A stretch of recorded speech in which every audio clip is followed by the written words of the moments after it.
सम्पूर्णमा नमस्कार। म रोमान्टिक हिमालजीसी।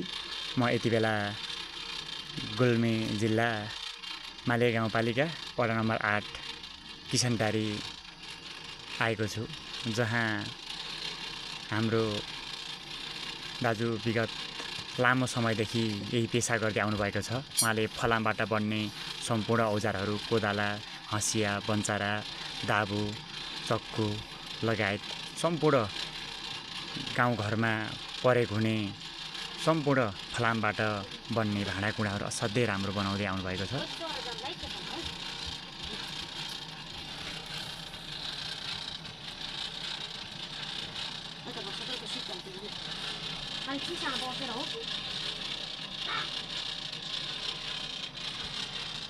तपाईँले के बनाउनु जान्नु भएको छ?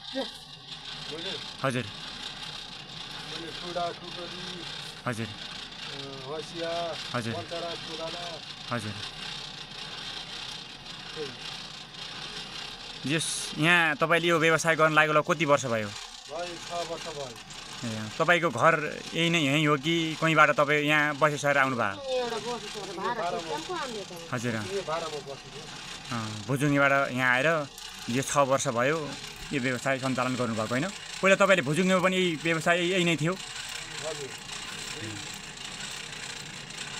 यहाँ आएपछि जियोस् राम्रै छ, जियोस् चलिरहेको छैन?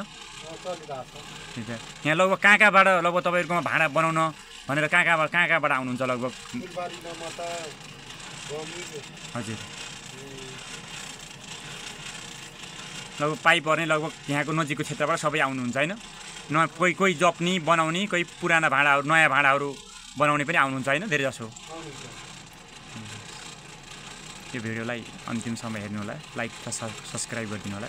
धन्यवाद। म यस्तै भिडियोहरू अर्को पार्टमा पनि फेरि नयाँ हतियारहरू, खुँडाहरू, खुकुरीहरू नयाँ बनाएको बेला तपाईँहरूलाई पार्ट 2 लिएर आउनेछु। धन्यवाद।